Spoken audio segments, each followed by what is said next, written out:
Okay. This is Rosencrantz and Guildenstern. I'm Rosencrantz, she's Guildenstern. This happens right after Hamlet leaves with Polonius' dead body. And Gertrude goes to tell Claudius that Polonius is dead, and then they send us away because we're not supposed to know yet, probably. And this dog, my dog. Let's go. Okay. See. Are we to find the Lord Hamlet? Thus says my lord the king. He is too concerned with the young thing, who, thrilled by his own ecstasy is lost beyond measure. His fair mother hath wished for a private moment with the king she married after only 2 months of widowhood. Nay, she is most foul, but not fair. A wench in her haste, to abandon her duty in holy matrimony, leaping and latching onto his majesty like a flea. A master of language he is, though, a craftsman of wit, and a sorcerer with his silver tongue. So thou art a leech clinging to everything his majesty has to offer? Tell me, what dost thou truly think about his most courageous and majestic majesty? Who art thou calling a leech? The king is a clever man, clever in both his speech and his rule. Let it be. Our young Hamlet has gone too far down the rabbit hole.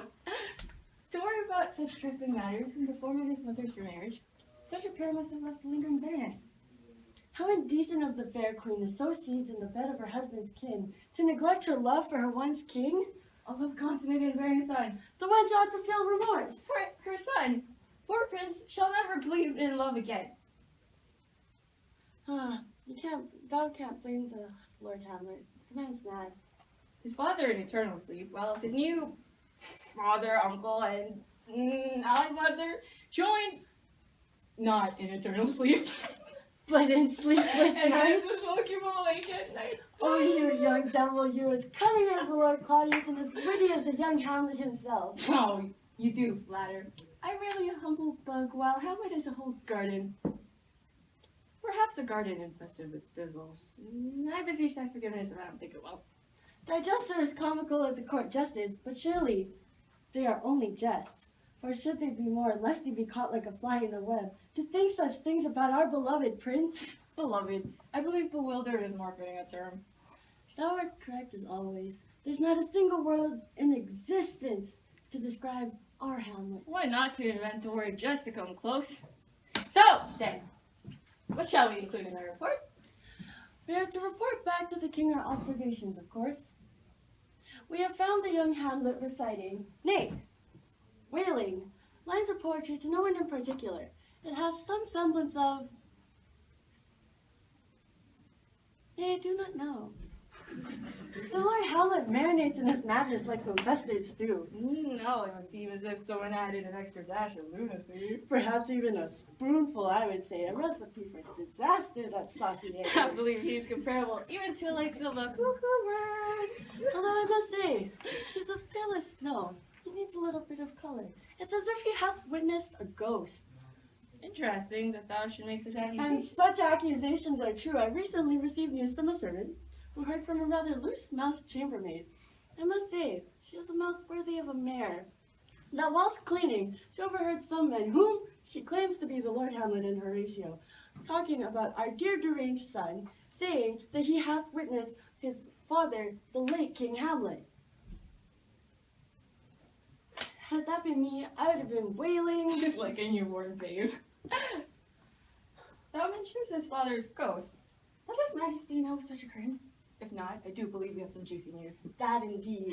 What would thou say should I have been informed that of the young Hamlet being overtaken with a love for dearest Ophelia? Granting her certain tenders of affection? Or would thou prefer a curious tale of a ghost?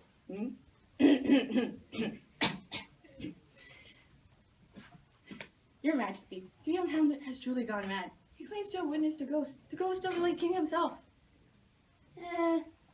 A little job, I'd say. Perhaps, Your Majesty, our greatest diamond with the most brilliant luster. Although, I must say, the boy's affection for the girl is more provocative of a story. A proclamation of love. Such a fine plan. Perhaps we may embellish the story with sorrows and heartache of the most recent kind.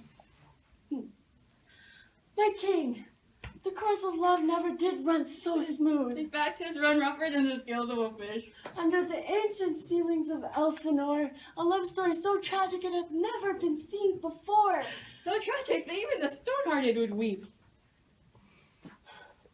A story featuring, yes, your nephew, the one and only Hamlet. His cursed fingers had torn the Lady Ophelia's heart into pieces and fed them to found birds like crumbs. Is that right? From my known knowledge, 'twas the reverse. Is it not? Huh. His cursed heart had been torn by Lady Ophelia's hands, like letters she shredded into pieces and fed to fire like kindling. Oh, the dearest Ophelia. Her heart so set on the wild Hamlet, though the prince is nothing more than a tumbleweed. She does not understand that a fool's wisdom is worth no more than the vagabond's home.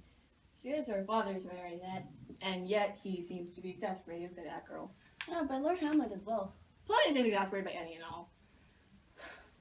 God be with that man. But perhaps he already is. Come, I believe I do hear his majesty beckon. The fool himself. Yeah, it is as if he looks as if he has dropped on his crown. He must have cracked under his large egghead. Egghead. We shall call him our Humpty Dumpty King. Humpty Dumpty sat on a wall. Humpty Dumpty had a great fall. All the king's horses and all the king's men couldn't put Humpty together again. So Humpty Dumpty sat on a wall. Humpty Dumpty had a great fall. All the king's horses and all the king's men couldn't bring Humpty together again. So Humpty Dumpty sat on a wall. Humpty Dumpty had a great fall. All the king's horses and all the king's men couldn't put Humpty together again. Come, brother. Excelsior! Scene!